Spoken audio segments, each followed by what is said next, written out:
All right, Fabian, here's my walk around of the car. I'm letting it run because the battery was run down a little bit because I hadn't driven it in a month and it was really cold here. So that's why you're seeing a little exhaust coming out.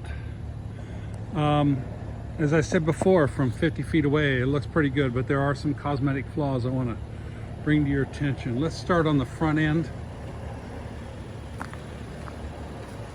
So you see the little blanks for the headlight washers are missing. Started out with those, but somewhere on the trip from Florida to here, we bought it in Florida, they came off. BMW says they don't have those because this is not a BMW bumper, it's an aftermarket bumper. So those are missing. I started making some of my own, but molding some plastic, cutting it, and I wasn't sure how to connect it and just didn't get very far. On the bumper, the paint, as you see, is flaking off. Looks like it's black underneath.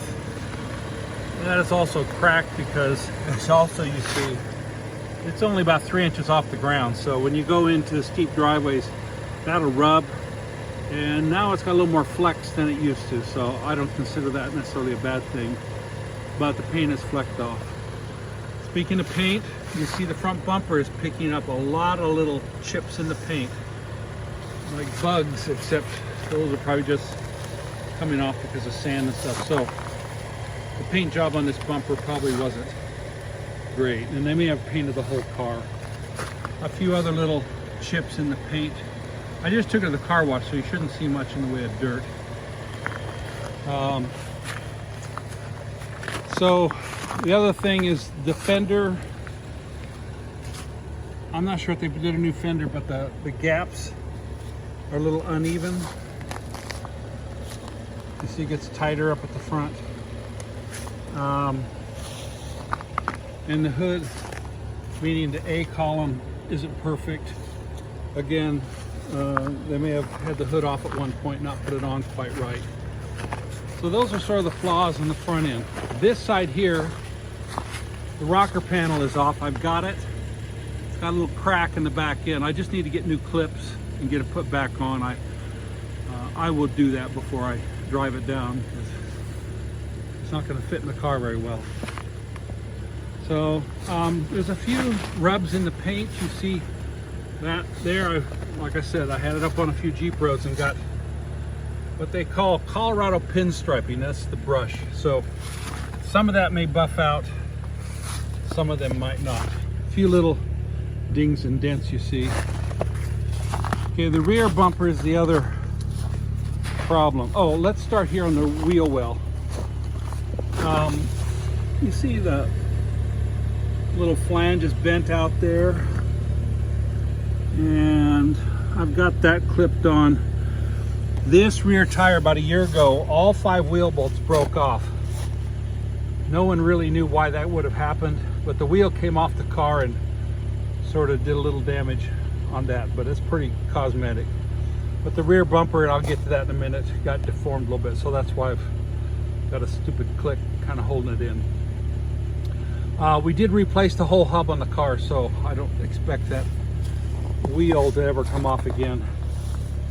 So you see here the rear bumper is not folding in. It used to be red, so this is, I think, the Shade Tree auto body work that somebody did.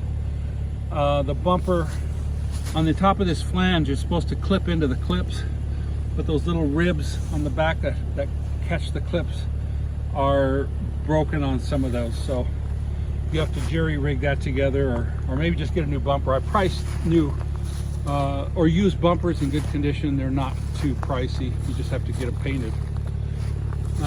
The reason I knew the bumper had, oh, by the way, that dent, I did that last year backing into a snowbank and probably could punch it out. I was going to do that during warm weather, never got to it. So there's some bad scratches here. Again, red paint underneath the current black. Down here, that's been rubbed off.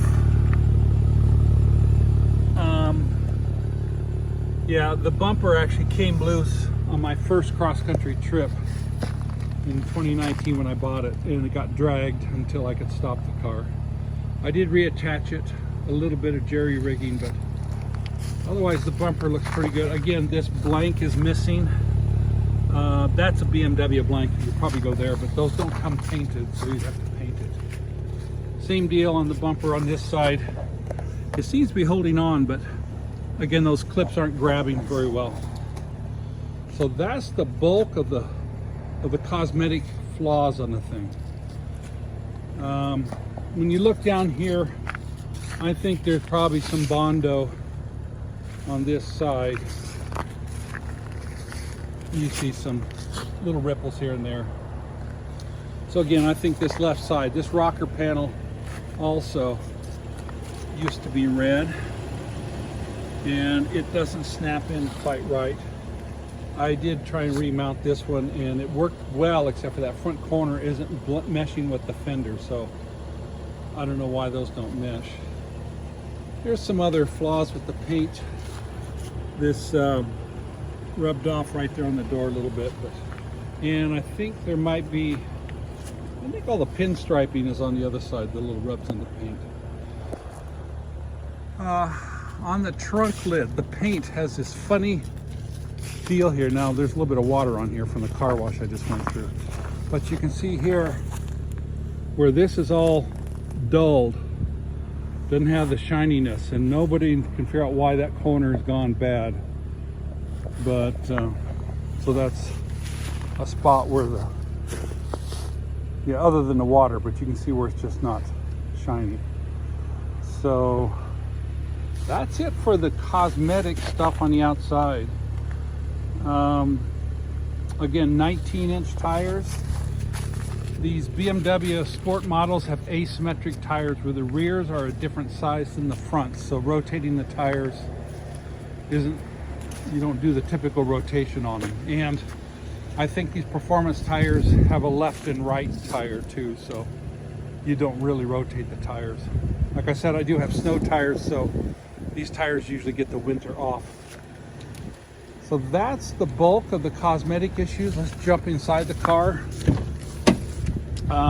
Driver's seat for what, 90? The mileage is 87,900, so it's almost 90,000. Seats are holding up pretty good. They're pretty aggressive seats. This is the sport model, so that's what you get. Yeah, I dug out an ice scraper to knock all the ice off. The interior's in pretty good shape. It's dirty because my grandson has been climbing on it for 3.5 years with his dirty shoes and stuff. This cup holder, the spring broke, and now it doesn't go all the way in. This one works okay. It's a little sluggish in cold weather. All the dials and gauges work. I do have that tire pressure monitor sensor. Like I said, the right rear tire doesn't have the sensor inside anymore. I'm going to have that put back on.